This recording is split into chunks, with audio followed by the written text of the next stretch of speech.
So this session we have really an international gathering of presentations, and we are going to show the films one after the other, and then we will ask you to come and present and discuss the films. Okay? So we just received an email that Emilia Izquierdo cannot come as she was ill, so she had to cancel. And also we have a change in plan, and Gilles Antener, who comes from, well, I pronounce Gilles as if she was Brazilian or something like that. Gilles Antener from Switzerland also will come tomorrow, so she will present tomorrow her work. So this session, we have called it Video Art and Intimacy. Things have been changing, so here Sachiyo Kaneko-san was worried, what's intimacy? So I don't know what intimacy is, explain me to me, and if I put, I don't know, fraternity, you have to explain why your work is fraternity, okay? But some of the works that we had gathered here were more about intimacy. Now we have changed more into really video art is the theme. And really we want to explore these works of art which are between pure video art and screen dance. So we don't have works where people dance or do something like that, but yet there is the bodily expression, which is an essential part of the work. So we are going to talk about this combination. I would like to know if Francisco Sanmartín is here. Okay, so let's see if he comes later. And let's start. So I'm going to call the artists, and please come here. So we are going to go about the discussion. So we have now Adrienne Brown, who just arrived. Adrienne Brown is a dancer, choreographer, filmmaker, a screen dance maker, and also organizes a screen dance festival in Ireland. So if you please come here and help me cook all these nice people. I just want to first say I apologize for the way I'm dressed. I wasn't expecting to be on, but I'm more than happy, so hope. Good. So first we are going to ask you to present yourself, so where you come from, and to say a little words about your film, so the meaning or how it was made, how it was originated, so that we can know about it. So you hold a microphone, so please start. Hola, bueno, yo me llamo Francisco Sanmartín y pues estoy aquí, me han invitado, agradecer la invitación y sobre todo poder ver proyectado un trabajo, que lo vea más gente aparte de mí, que lo he visto, ¿no? Y bueno, hablar un poco, introducir un poco el trabajo. Es el Super 8 que se ha proyectado, en el que hay dos chicas, unas amigas. Bueno, esta filmación la realicé en 1994, hace ya unos años, ¿no? Y bueno, pues dio la casualidad de que el año pasado la volví a revisar y digo, bueno, pues a ver qué hay ahí en ese reel, ¿no? En esa cinta. Y me encontré con eso, ¿no? Un poco con la intención de telecinarlo. Evidentemente ya perdí la moviola de Super 8, no sé por dónde para, no puedo editarla cortando, no tengo ya las herramientas, entonces pensé digitalizarlo y bueno, hacer una reedición de ese material, ¿no? Y bueno, Quizás voy traduciendo, a hacer un pequeño resumen. So the original film, it's a Super 8 that was recorded in '94 and that he recently rediscovered and worked on. Bueno, después de telecinarla, como habéis visto, la edición no fue hecha. Directamente lo que hay aquí es el bruto. O sea, los 3 minutos y pico que dura la filmación me gustó tal y como estaba, con todas las repeticiones, con todas las tomas que digamos que son de desecho. Bueno, todo lo dejé porque encontré que estaba completo así, ¿no? Para mí funcionaba ya de esa manera, sin editarlo, ¿no? El bruto era ya la edición. Se podría pensar en un tipo de edición al filmar, ¿no? Pero no fue ni eso, simplemente fue una decisión que tomé, ¿no?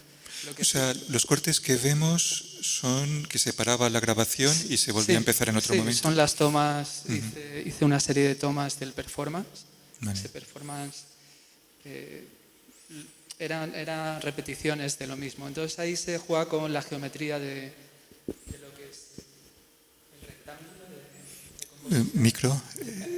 El rectángulo de composición y poco más. Entonces lo que me encontré fue eso, me gustó sobre todo también la degradación del material, ¿no? El tiempo que lleva implícito, evidentemente es el tiempo también de los 20 y tantos años que tiene, y lo que sí que hice es el sonido, sí que lo hice, y bueno, es un sonido muy sencillo que está hecho con acoples de guitarra. Es un trabajo así muy crudo.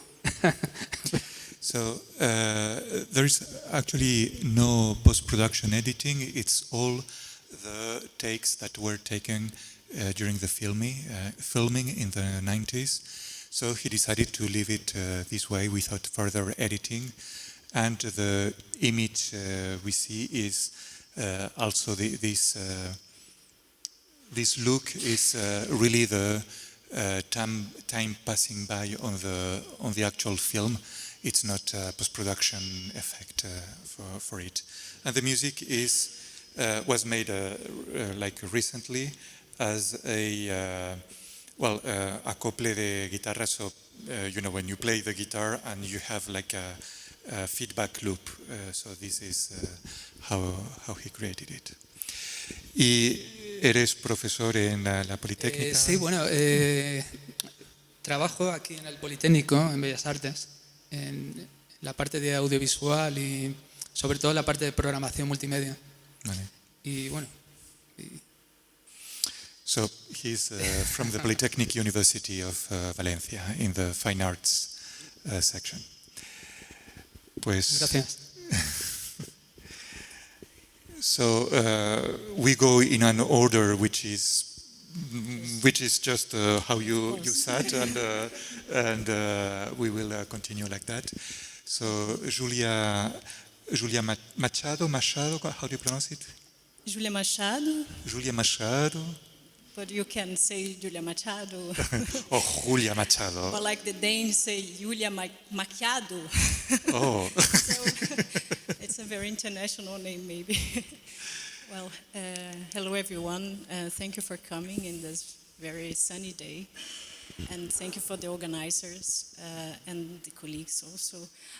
But also to select the film, to invite us, and to put the film together with so many other interesting films. I'm very glad to take part of this. We can maybe talk a bit more on the film as you ask. But this film started out of an encounter with a ballet dancer, Aline Sanchez. She's from Cuba. We both live in Denmark. I'm from Brazil. And I was doing my PhD on actually the Poetics of Transgression. Please closer to the microphone, Okay. because... The Poetics of Transgression in cinema. And in this film in particular, I wanted to talk about femininity. And I met Aline Sanchez, who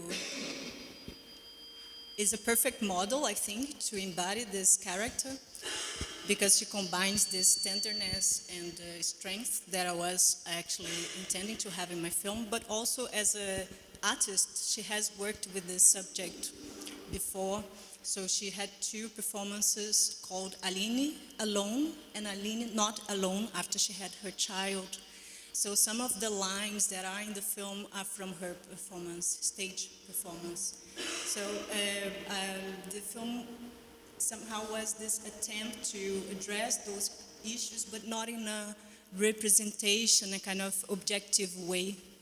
So my investigation there was somehow to bring those material that was already very personal, but also work on the frontiers between cinema and theater, or cinema and dance, cinema and performance, but also femininity and masculinity, the fictional, the personal. So it is a sort of portrait, a fictional portrait, but also this frontier was a very important question for me. That's basically, I think, what I can say for now. And then maybe we can... What's the question? Please speak close. It's because it's a little bit... So I'm avoiding... Okay, can you understand now? Yes. Yeah. Better. Yeah, okay. So you asked... The last phrase you said. Yes, yeah, of course I can talk a lot about the process, how it was, and some other questions that were there. The intimacy word, I think, is a very good word, actually, for my project. Although I start with the subject of femininity, I was aiming to arrive to something more universal and intimate in the level of experience. So that was my aspiration, at least, that we didn't look at this body as an erotic body only, but also somehow some eroticism that lives within us, and all the frontiers, barriers, taboos that are related to that idea of femininity, but also sexuality. Okay. Yeah. And you mentioned, is it linked to some stage piece that... Yes, it was a stage performance. She had 2 performances, one called Aline Alone, where she worked more with the matter of being a woman, a Cuban woman living in Denmark. And the second one was more about Aline Not Alone, about being a ballet dancer and a mother. Okay. But on stage, she didn't take out her... No, that was my idea. Okay, so this is intimacy. That was actually the very starting point of the project. Okay. That image, and there were some other images that I decided not to include in the film because I felt they would overcharge it. I found that this image alone was enough to ground the film as I wished, to bring those taboos that I wanted to bring to the film, to the picture. It's something very intimate for us women, right? But it's not something we normally put in our portraits of ourselves. So I intended to bring something of that kind, and I found that that image was enough. I didn't need the other ones that I produced. But okay. Yeah, that was the starting point. And you mentioned that it is also about femininity and masculinity. Where is the masculinity? It's a true question. It's no irony. Yeah. Well, for me, when I see the body of Aline, her body and her personality, she brings those aspects that are related to strength. Okay. So I try to that are not very usual when you think of the idea of a ballet dancer in a more classical idea. In a contemporary environment is very, very common, and she's a contemporary dancer. She started as a ballet dancer. But I wanted to combine those dimensions of tenderness and strength that I normally, in a more cliche idea of femininity, it wouldn't be there. Okay. More like that, yeah. Thank you. Yeah, thank you. So, Úrsula, thank you for the invitation. I'm also glad to be between these filmmakers. It's so great. My piece, Public Intimacy, is a piece about intimacy and exposure, but it's also about how we produce subjectivity and emotions for video cameras. Currently, I think video cameras is a very, very important tool for our contemporary subjectivity. And I think that instead of treat the camera like an alien, we need to integrate the video camera in this practice of intimacy. On the other hand, Public Intimacy is also a piece who tries to put a debate on how we read emotions, because it's not the same when we see a male character crying, when we see a female character crying, for example. And when I was working on this piece, I tried to make a dialogue with a very famous video art piece by Bastian Ader that is called Too Sad to Tell You. And he is just crying in front of the camera. It's a silent film. And that film used to be considered like the male, white genius, a sensitive man who is expressing his feelings in front of the camera. But when you see another very different video art piece like The Onion by Marina Abramovic, in which she is crying in front of the camera, all the people say, oh, she is hysterical, she is acting, she is pretending. Every time our female character expresses emotions, we suspect about her. She's not telling the truth. And I think that it was very important work this kind of topic related to intimacy to put this thing on debate. How we read emotions and how emotions are socially constructed. This is the main conceptual frame of the piece. Mm-hmm. And your background, how did you come to do this? I am an experimental musician and also a researcher. I'm a performance artist too. And I think that video is maybe the perfect medium to work in this interdisciplinary way, because I think that video art is one of the mediums who is much more linked to music. We can have polyphony in music, but we can have polyphony also in audiovisual media. This is why I'm obsessed with working with the simultaneity of images. For example, in Public Intimacy, you can see two performances actually. One female body who is much more like a fashion film performance, and the other one who is in tears, who is desperate. And I try to put them together like a piece of music, like a polyphony. This is more or less the... Okay, thank you. So, Hanna Ojala, so please present yourself and the work. Hi, well, yes, my name is Hanna, I'm from Finland. And thank you so much for inviting me to have some time in the sun. I'm so happy. I'm overwhelmed. I'm so happy to be here. This is the first time I've ever seen my stuff on screen. So I was just trying to be cool, but I'm quite excited. Actually, that piece was a byproduct of another piece. I was... well, first of all, I'm a dance therapist, so I look at dance as a way of healing. And for me, I've been just trying to come to terms with my own body through watching films of myself dance. And it's been worth more than years of actual therapy. And I'm also a poet. So my mission sort of is to combine poetry with dance films. And when I was filming that, I had this piece about nature and all these complex things about trees and birds, and I had this like a wig and a mask, and I was trying to move like a bird, and I had this all fancy idea. And then in the end I just got bored, and I just took the mask and the wig and everything off, and I was just looking myself in the mirror and moving. And the phrase I'm saying throughout the film is just dance until you are danced through.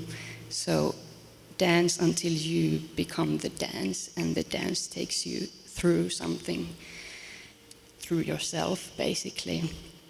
So let the dance work the magic on you. That was my idea. And yeah.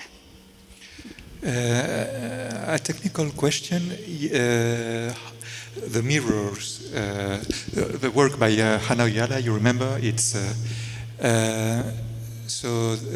there is all these mirrors in the forest. How did you actually film it? Is it really your reflection on the mirrors? It is 3 mirrors.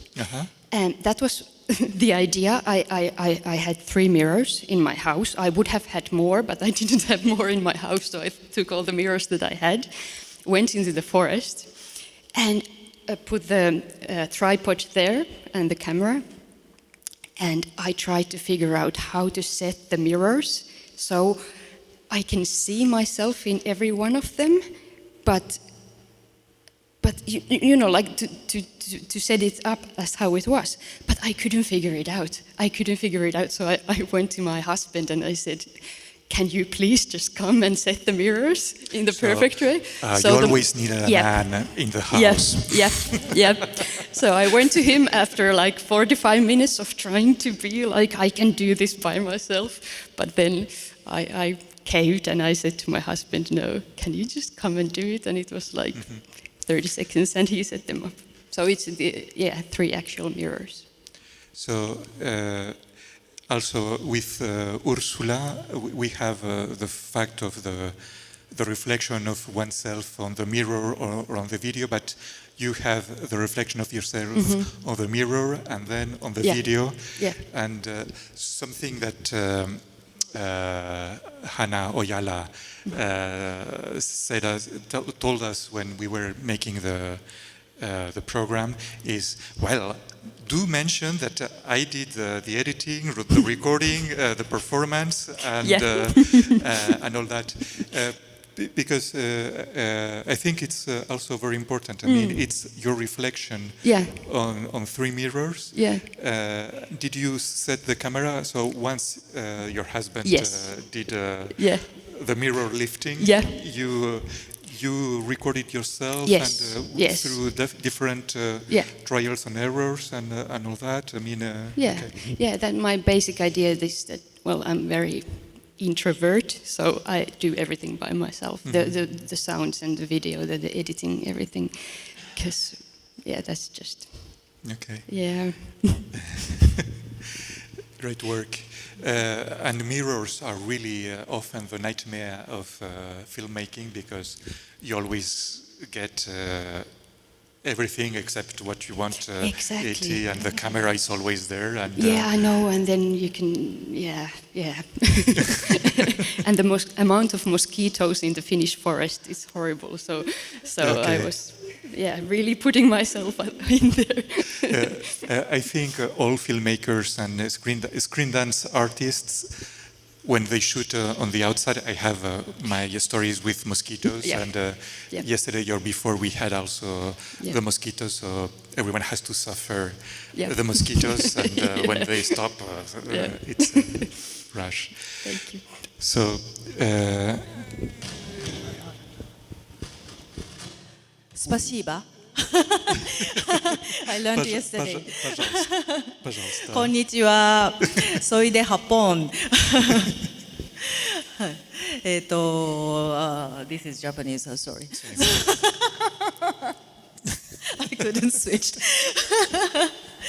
So 2 years ago, I joined this program. So video dance performance meeting. So on that meeting, I was a total beginner, and my very first film was selected, and I could be here.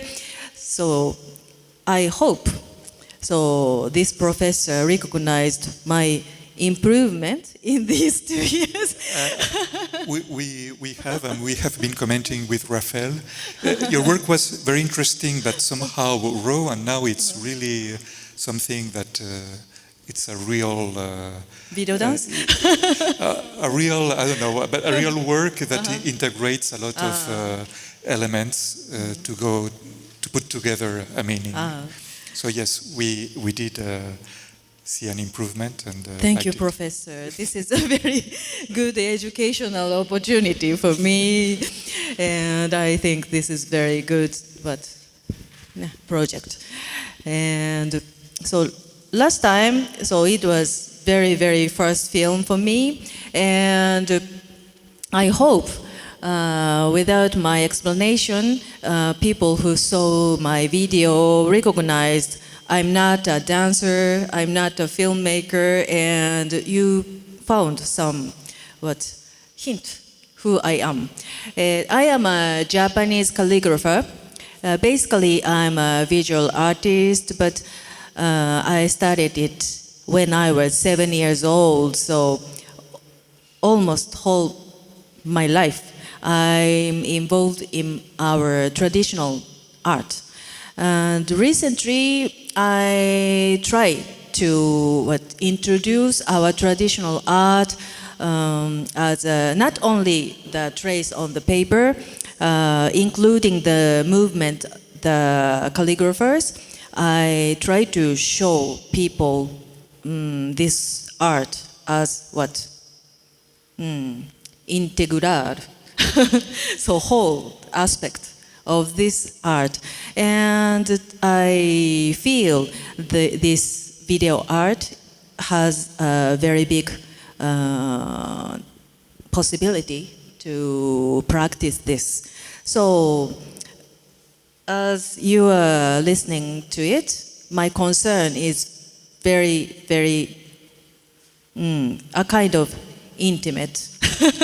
So my concern is about me and my art.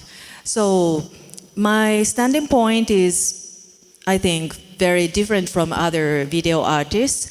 So here, so in the audience, I learn a lot from the panelists from here, but from here, so I cannot give you so much about my technical thing or the knowledge about the video art, but I got this great opportunity to show my intention or my art. So I want to ask you to give me advice to improve me. So please, so for you and for you, so even after this meeting, so I will appreciate to listen to you. So please give me your idea or sometimes trick something or good hint. So I expect a lot. So thank you very much. ありがとうございました。ありがとう。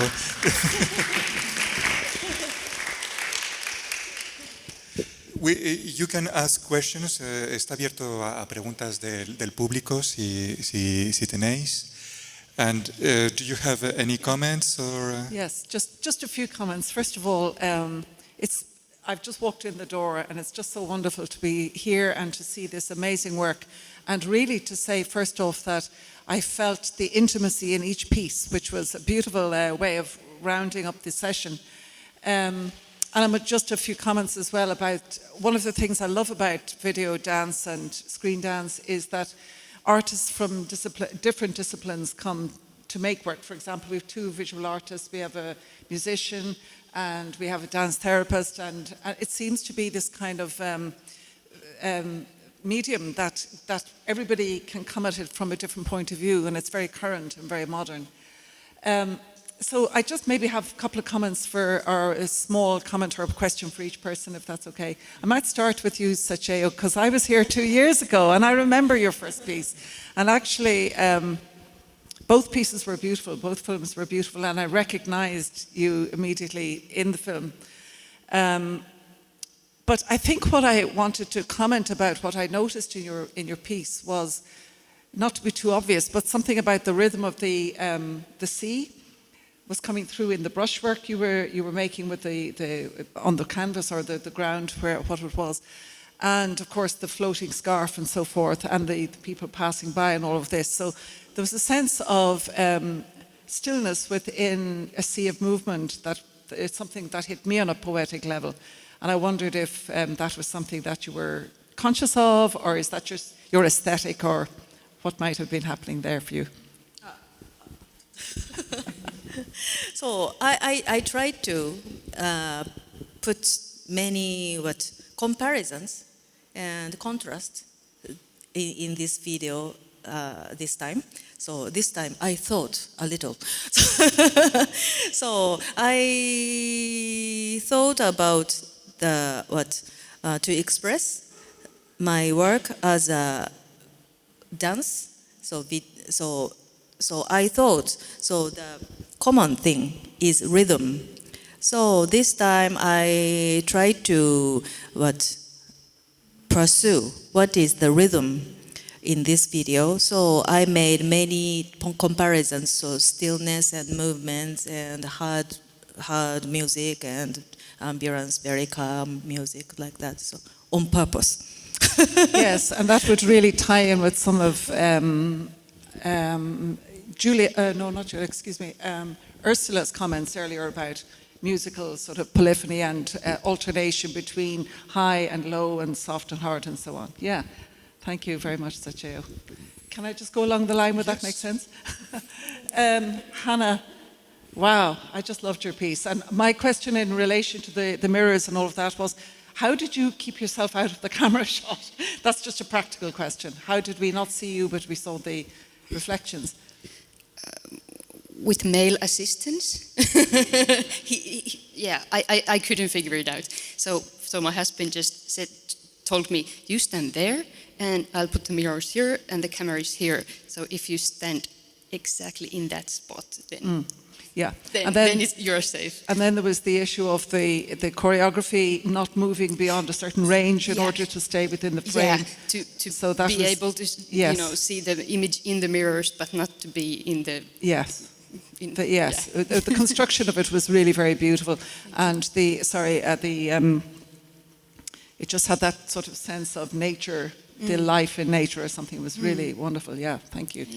And then, just give me a minute now. Ursula. Hi, Ursula.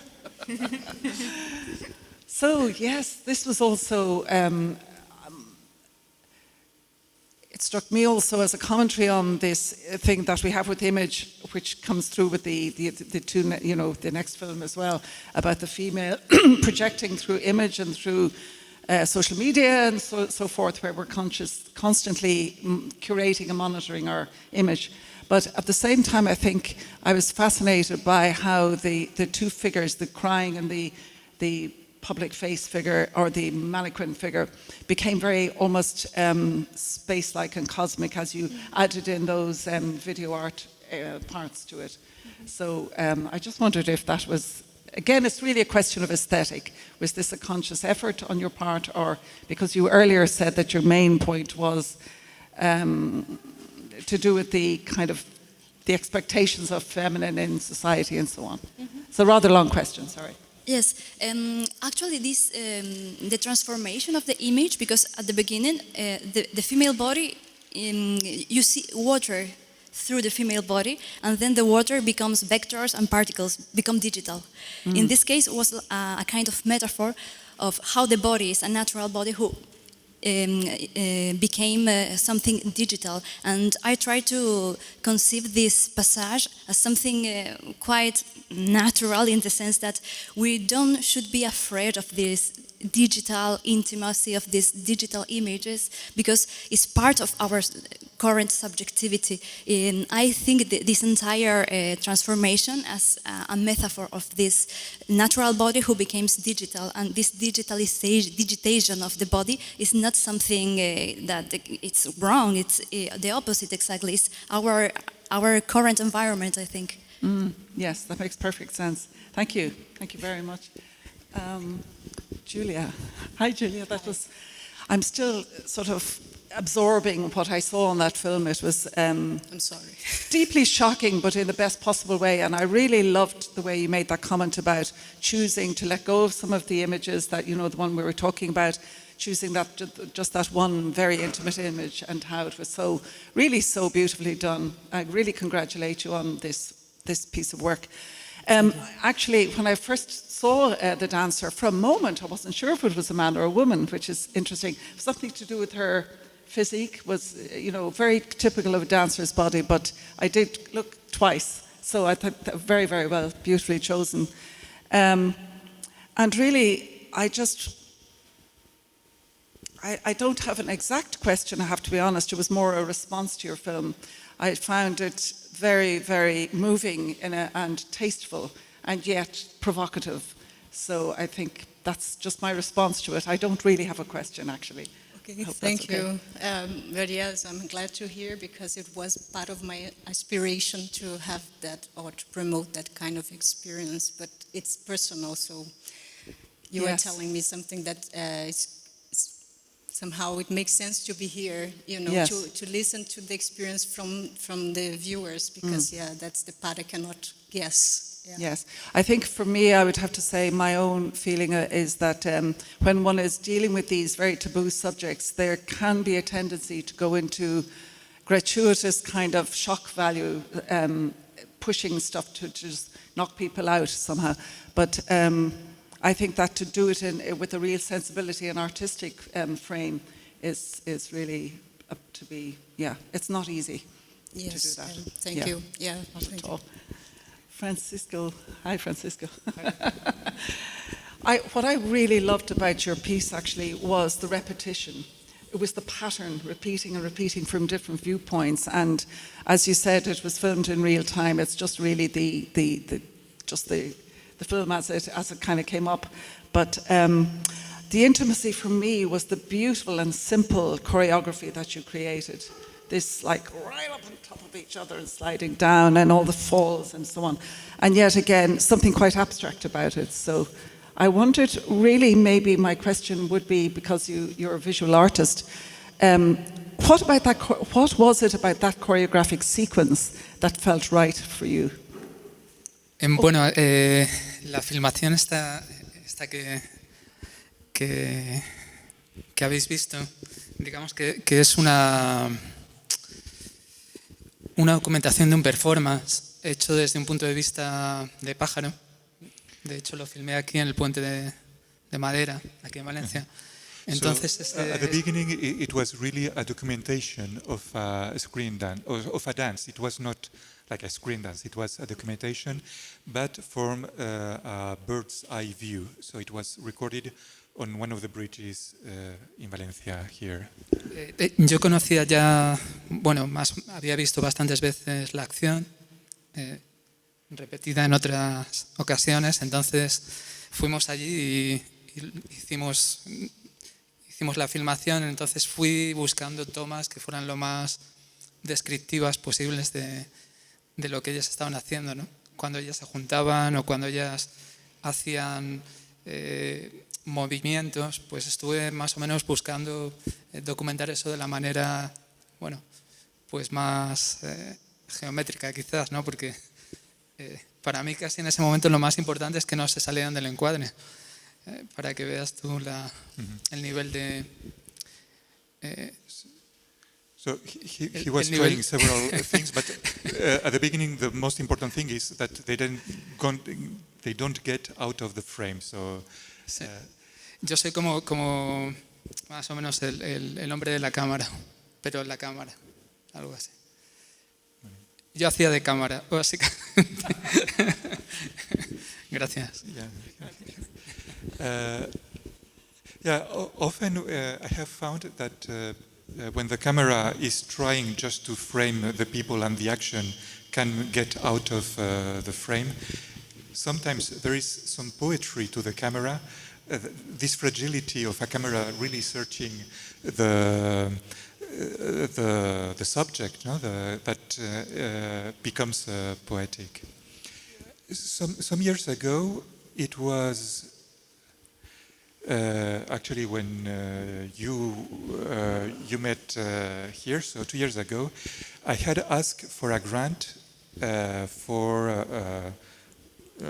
this event, and it was rejected on the basis that due to gender equality thing, I had too many women in my organization and too many women in the actual participants. So this was a shock. I mean, gender equality, and now it's too many women, no? So it was kind of contradictory. It was really shocking to me. Because, yes, there were more women than men, both on the organization and on the screenings, but, I mean, that's where it is. I'm not going to put men just to compensate. But here, we're talking about intimacy, and all the films that we have seen all represent women. So you are the man in the panel, but still, what is filmed is women in the intimacy. And in the case of Sachiyo, Hanna, and Úrsula, is the self-representation. So it's kind of there is a moment of intimacy when you are filming yourself.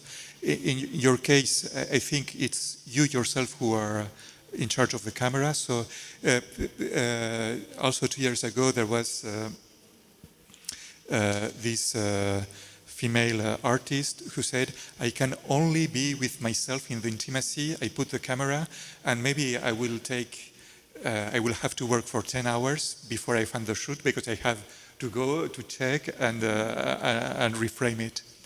But she needed to have this intimacy and this intimacy with the camera. But apparently there is a link between intimacy and femininity or women, intimacy and or women and self-representation. Men never shoot themselves, or very rarely. Now maybe we have, and this year we have received. They are represented in some of the loops. We have received films where the manly body is represented in the intimacy, maybe half naked, and it's not the woman, but it's like at least after 6 editions we have that intimacy with men. Also, I have noticed that there is the text or the contents. So with Júlia Machado, it's the voice of the actress, and it's very important what she's saying. I mean, it's not neutral. With Úrsula, it's essential. It's your own voice. Hanna, it's. I mean, you even say you are a poet and you have created it. And with Sachiyo, there is no voice, but there is the text. I don't know if the text was meaningful in this case, the calligraphic text, if it carried a meaning. So that's something kind of interesting. So do you think that women, because they're women, are have a tendency to be freer, more free to show themselves on screen, and also to get naked? Not, well, you get your actress naked directly, but to get naked in a way that men cannot get naked, that men maybe cannot have this intimacy with the camera and be fragile in front of the camera. Also, Úrsula, you said that if a woman cries, no one believes she's sincere. Do you really think that? I think it's sometimes the other way around. I mean... No, I said that from the point of view of research and art criticism. When I quote the piece by Bastian Ader, for real, every time you could find in a brochure exhibition, the comment is a sensitive man who is expressing his feelings. Instead, the other performance by Marina Abramovic, The Onion, always, maybe she's not sincere, she's acting, she's pretending. it's not just something I think it's something that you can see in the art criticism. And I think we need to work about it because there is a lot of prejudices who still are really rooted in the way in which we write about female artists. I think that most of the time we tend to talk about female art like something intimate, because it's the women in the space, because in the 70s the female artists were working with intimacy, so everything a female subject do is intimacy. And I think we need to go over that idea, because when I shoot myself and I am editing that image, it's not about me anymore, it's about a public body. This performance, Public Intimacy, is not just about my self-expression, it's about how my body is representative of my culture and how we socially construct an ideal of a female emotion when we see that movie. I think that we can interpret a piece by a male artist in the same way. It's not just that intimacy is something related just to female artists. I think it's something more global. For example, Vito Acconci, he was working with intimacy in this piece Conversions, in which he was shooting his naked body in front of this camera. I think there is a lot of examples of intimacy, but maybe the way in which we write about them, we criticize this piece, we need to change something in that way. I think so.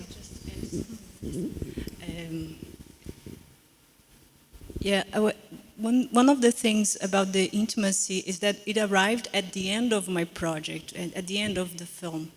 And I wasn't intending to show any aspect of her intimacy in that sense. So that wasn't the theme from the beginning, but an aspiration at the level of the experience. So how to make the experience so that you could have an intimate encounter with this person, this character. What is, maybe because you mentioned that I'm not in the, it's an exception that I'm not there, but in some ways I'm also exposing myself so much because it's my choice to show those images, the selection, the ideas, so there is this encounter with this person. She is also mirroring. So we have mirrors in the films, either explicitly or as in her case, that she is mirroring herself. So Aline is also mirroring myself and herself as an artist many times.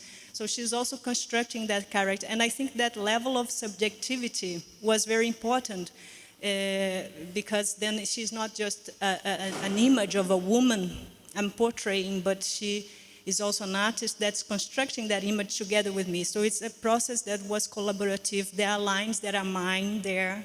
They were not from her performance. So it was a montage, a construction together. About this point related to women and intimacy, I think that's my opinion about it. What I feel, at least because the other films I made, another one is with a man as a leading character. So they are all somehow intimate, I believe, but the other one is a handicapped man. No, I had a handicapped man as the leading character. No, I didn't. No, I only cut the images.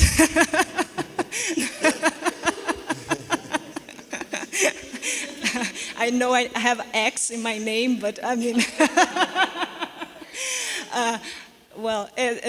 but I think in the case of this film, it was interesting because the thing about the female identity, I think the woman, she embodies the contradiction that is part of our modernity, and we all can experience that kind of contradiction. But for us as women, it's so evident, it's an experience of intimacy. So our intimacy is inhabited by those contradictions that we are aware of, but very rarely we have the possibility of express that, and sometimes it's even hard because every time you try to construct that line, you're already saying something else. So that I feel with the film that the challenge of not representing, of not creating an image of intimacy of a woman, of an erotic body, you know, I found the solution in the fragmentation. And that's what I see somehow in the other works. There's so much fragmentation. And that seems to be the way we can somehow express. But that's also part of our identities as, I mean, in general. So that I hope the film is not about a woman, you know. It starts from the femininity, it starts from the female body, but my aspiration as an artist is to go beyond that and reach some human issues that are, you know, yeah, they are there. Also, you have taken an actress who is, because you wanted also to represent her as she is, and you three have taken yourselves, also because you are available to yourselves, probably. You are available to yourself. I would like to know also, for instance, with Sachiyo, how much of a decision about where you put the camera, all these, because in your case we have like different speeds, some things are accelerated, and you were like playing extra slow movement. And also, who decided the frame, how to shoot it, all that. So what's your decision, and what was the cinematographer or the cameraman or woman decision? Before shooting, I talked with the photographer a lot about the concept of this work, and so the framing, so how much my face will appear in big or so the distance, so it was the photographer's decision. So from it's a long story. So but so this is the title is Eternal Sea, so Mar Eterno, and this is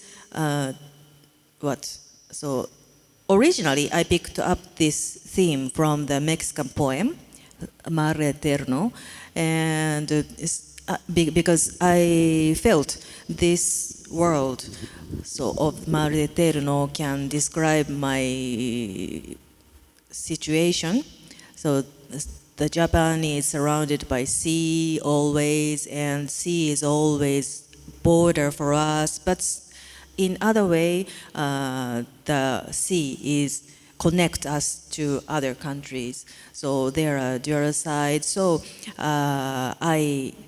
this is my intention, so my work, so my artwork will be this kind of sea for me, for myself. So the traditional thing is a border, but there is so another opportunity to this art can break the border, so connect the people. So this is basic idea to make this film based on this theme, eternal, Mare Eterno, at the eternal sea. And so there is another hidden concept. So with the photographer, he tried to shoot me as a navigator of this eternal sea. So he chose this distance or angle.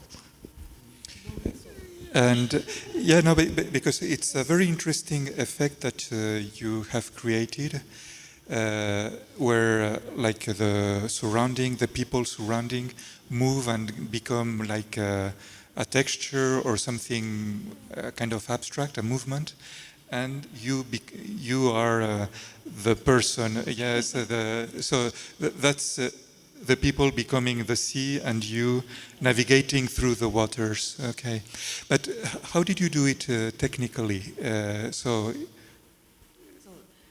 The technical of camera I cannot explain, so it is.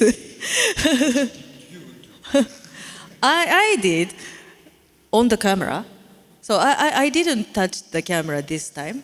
So, yes, but, like, were you standing in a position static, and the people were moving naturally? But you were staying in the same position for a long time, right? Okay. Yeah. So it was, but harassing a lot. Okay. and sometimes Mexican people stop and turn to watch my face and geisha something. So it often happened. So I had to stand that. So geisha, just because a Japanese woman is standing somewhere, it can be. Because to make the contrast, so in the daily life, so in the station or so in the city, so and I make up like a stage. So this is another contrast we made. So it was very strange. So full makeup and in white, woman is standing in the metro station. It was very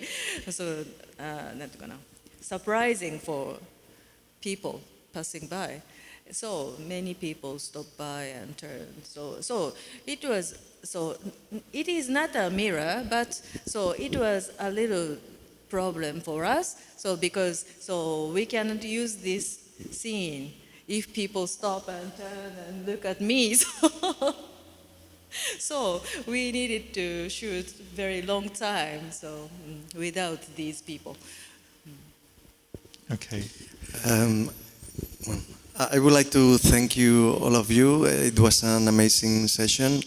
And it's this kind of session that gives to this meeting something different, because if you just go out and you go to different festivals in video dance, most of them, they have, I will not the same program, but yet kind of like screen dance, everybody's dancing, everybody's doing like, I don't know, like, like normal, the current situation in video dance. That's why it's called video dance.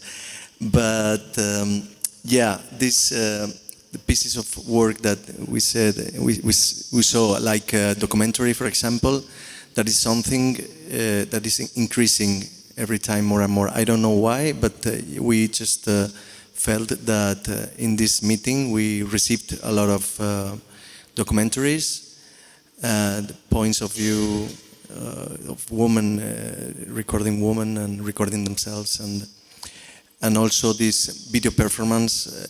I think that it gives a lot of layers to this meeting, and and it's so rich, and just thank you. Okay, so just a quick question. Do you define your work more as video dance, video art, video performance? You don't want to define it? Because often we have this discussion, what is video dance? And it's a very interesting question, but how do you define it if you have to? I'm trying to make video dance. So in many video dance festival, I have same question. But in other words, we can find more opportunity in this world, video dance, I feel. Yeah, I also find it very gratifying to see all these works, because none of us were really dancing in them. So what is dance exactly? Then that's a huge discussion. But I would say my work is dance poetry on video, if I have to define it, but yeah, I'd rather not. Maybe next edition we will have a section for dance poetry on video.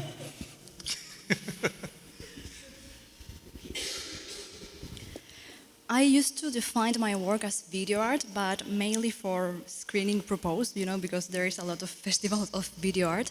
But I really prefer to think about this kind of audiovisual pieces as part of an contemporary audiovisual culture in which there are no boundaries between video art, video clip, video dance, experimental cinema. I really would like to think about it as a global phenomenon in which every creator could take from any genre. Yes. Yeah, I think you touched a very complicated issue, If I had to define it, I would say a poetic portrait. But I know it is a difficult definition, It could be video art, but I don't think it fits completely in the category. It could be experimental film, but it's still, it's experimental fiction. Could also be another title. So documentary, not quite. So yeah, I think poetic portrait would be the best definition for it. Bueno, para mí sería algo que pudiera haber soñado. Digamos que lo interesante o lo que más me interesa de esto que os he mostrado es que lo que sentí es que pudiera haber sido un sueño.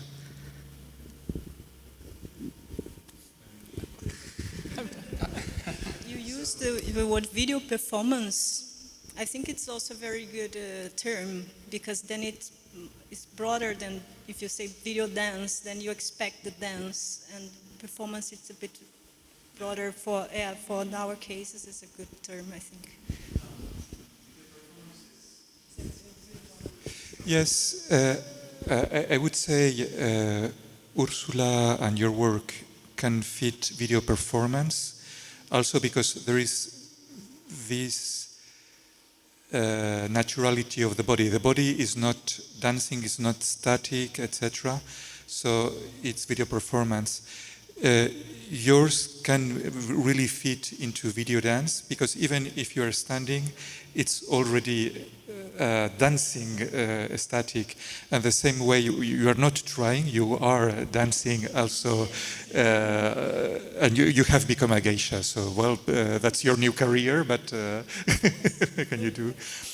And probably also Francisco's work is directly screen dance or video dance in the sense, a very traditional sense. I think. So, thank you very much. We close this session, and this has been really wonderful works that we have seen.